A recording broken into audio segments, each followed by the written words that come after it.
Êtes-vous déjà posé la question de savoir pourquoi est-ce que les folles et les faux qui sont en route là se font prendre par derrière là-bas? Bref, des gens viennent coucher avec eux et même mettre enceinte les femmes et quand ce sont les hommes, touchez bien le derrière là-bas. L'histoire d'aujourd'hui va beaucoup vous apprendre.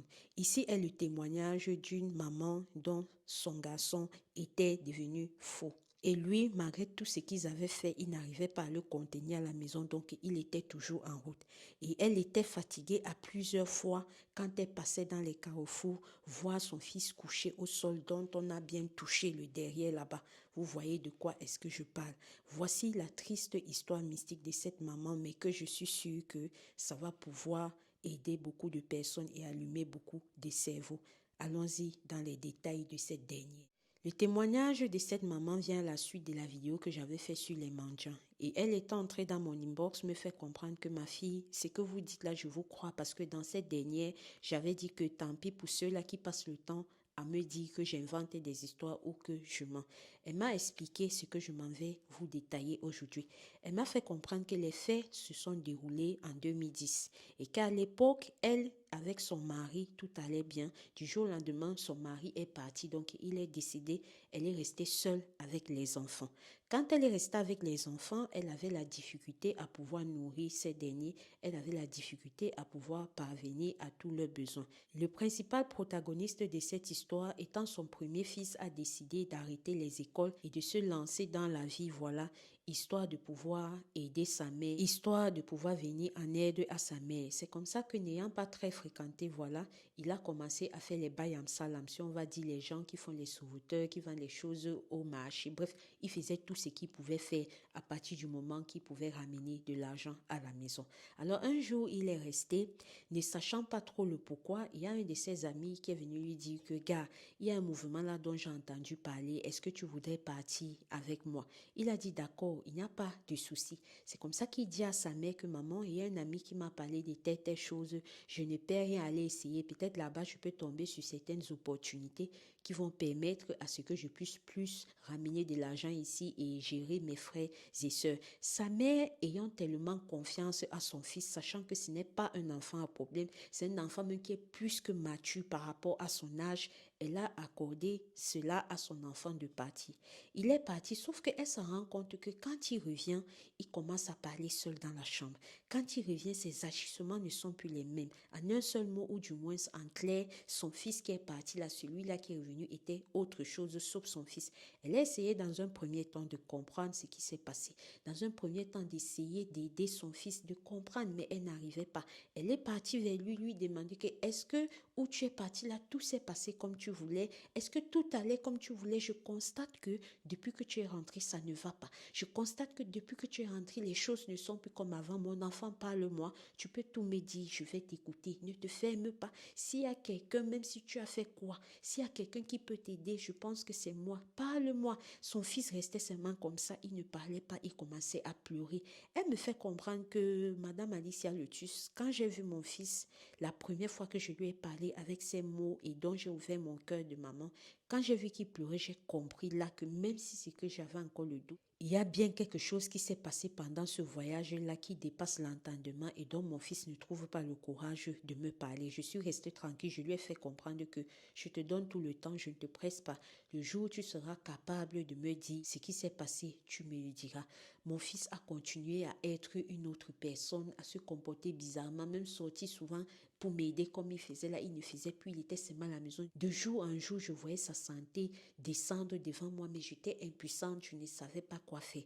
Un jour, je reste et je suis assis au salon, mon fils décide qu'il va venir me parler.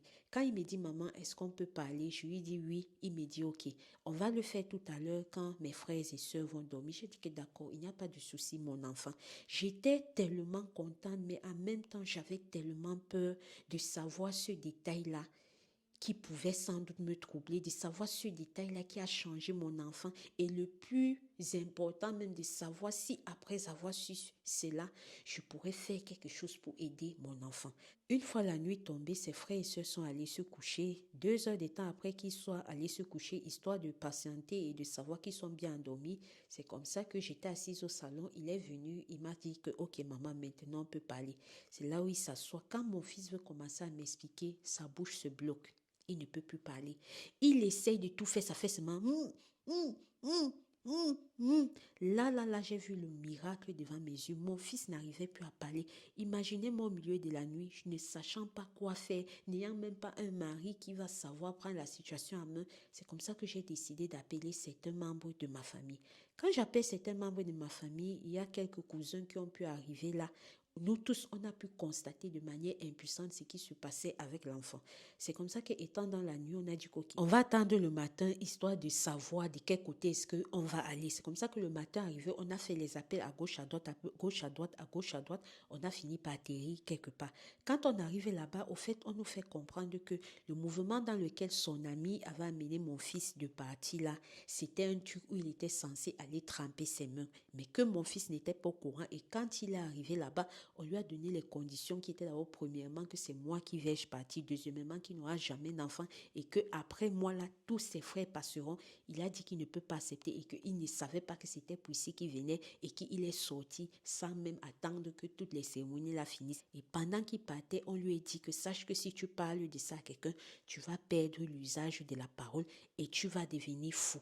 Donc voilà la raison pour laquelle mon fils, dès le départ, il ne voulait rien me dire à cause de cela. Mais voyant comment est-ce que j'ai insisté, voyant comment est-ce que cela me dérangeait au quotidien, il a préféré devenir fou et me dire ce qui s'est passé. Sauf que quand il a même voulu commencer, il ne m'a même pas dit ça s'est passé. Donc vous voyez comment ils ont piégé mon fils. Donc comme je vous disais tantôt, c'est là où le monsieur m'a dit tout ce que je viens de vous dire. Et quand il a dit ça, je lui ai demandé, ok, est-ce que vous pouvez faire quelque chose pour mon fils? Il m'a dit que non, il ne peut rien faire pour mon fils, que vraiment, à partir du moment où il avait traversé l'entrée là, c'est comme s'il avait déjà donné son accord et là, on ne peut clairement rien faire pour lui. Que la seule chose qu'il nous prévient déjà, c'est que mon fils va vraiment perdre la tête plus que ça et que ça sera vraiment extrême, que si on peut, on le garde à la maison et que si c'est pas possible, on va arrêter notre cœur, toute notre vie de lui voir monter, descendre en route. Voilà la seule chose qu'il a dit qu'il pouvait faire pour nous. C'est comme ça que nous sommes partis.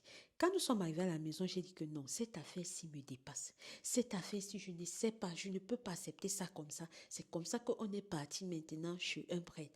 Quand on arrive chez le prêtre lui-même regarde, il dit ok, on va faire des séances de prière. Sauf que j'ai constaté que oui, quand on faisait des séances de prière, ça avait un impact, mais ça ne canalisait pas tellement mon enfant. Un jour, je suis rentrée à la maison, quand j'étais allée pour chercher ce que ses frères et sœurs allaient manger, de quoi gérer, je reviens, je ne trouve plus mon enfant. J'ai fouillé mon garçon, je n'ai pas trouvé. Quelques temps plus tard, j'étais en route en train de marcher. Je vois comment la foule est regroupée autour d'un fou qu'on a touché le derrière là-bas jusqu'à ce que le liquide rouge là sortait comme ça et qui pleurait. Je décide d'aller pour regarder. Je me rends compte que ce fou-là, c'est mon enfant. Mon enfant qu'on a pris le derrière. On a fait tout ce qu'on a fait. Et qu'il était couché en train de pleurer. Qu'il est en train de pleurer. Je vous laisse imaginer ma douleur. Famille, excusez-moi, mais l'histoire de cette maman m'a tellement fait mal. Je vous laisse imaginer ma douleur. Comment je me suis sentie. Quand les gens ont vu comment je me battais pour prendre eux, je leur disais que c'est mon fils, c'est mon enfant. Aidez-moi s'il vous plaît. Je cherche mon enfant depuis. Je n'arrive pas à trouver mon enfant. Aidez-moi s'il vous plaît, aidez-moi s'il vous plaît. C'est comme ça qu'il y a un qui a eu pitié de moi parce que tout le monde regardait, personne ne réagissait. Il y a eu un qui a eu pitié de moi. Il est parti, il a amené le pouce, j'ai mis mon enfant dedans. J'ai ramené à la maison une des chambres, je l'ai mis dedans, j'ai pris le cadenas, j'ai bloqué là-bas et depuis ce jour, mon enfant ne sort pas. Je suis restée, il y a toujours quelque chose qui m'intriguait, mais comment est-ce que les gens peuvent se comporter comme ça? C'est comme ça que je décide encore d'aller quelque part pour savoir si vraiment, vraiment, on ne peut rien faire pour mon enfant. Quand j'arrive dans le quelque part là, j'explique, je dis à la personne que mais je ne comprends pas. J'ai retrouvé mon enfant comme ça, il était comme ça, comme ça. Donc même aux gens comme ça, là on fait les choses comme ça, c'est là où la personne là, me dit que tu penses que quand un enfant ou une personne, femme ou homme, est fou là, ça veut dire que son étoile n'est plus là. L'étoile de ton enfant est toujours là et ceux qui l'ont fait ça est venu pour récupérer cette étoile.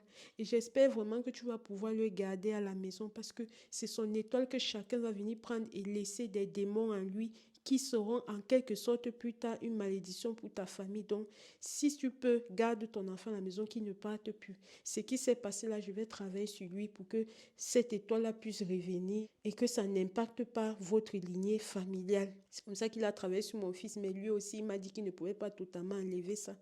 Maintenant, mon fils est à la maison. Comme je vous ai dit, j'ai mis dans une chambre où tout le monde sait que vraiment, la clé de ça, ne jouez pas avec. Ne jouez pas avec. Je prends soin de lui, je le lave, je fais tout. Mais par la grâce de Dieu, il est à la maison. Souvent, je reste. La question qui me dérange maintenant est de me demander, quand je ne serai plus là, est-ce que ses frères et sœurs pourront toujours faire ça pour lui? S'ils ne sont plus là, est-ce que des gens pourront toujours faire ça pour lui ou bien on va le relâcher, il partira encore être à la merci des gens d'ailleurs. Et je vous ai dit, il ne parle même pas, donc je ne sais pas. Ça, c'est mon histoire que je tenais à partager avec vous. J'espère que vous avez compris ce qu'il y aura à comprendre dans ça. Merci à Madame Alicia Lotus. Soyez bénis. Alors la famille, ça c'est l'histoire de cette maman-là. Je sais, maman, que j'ai oublié plusieurs détails. C'était tellement long. Je sais que j'ai oublié plusieurs détails. Et comme tu ne voulais pas que je poste tes audios, j'ai fait l'effort de me rappeler ce que je me suis rappelé. Mais je sais que j'ai oublié les détails. Mais je sais aussi que je vous ai donné le plus important. Vous savez ce qu'il vous reste à faire.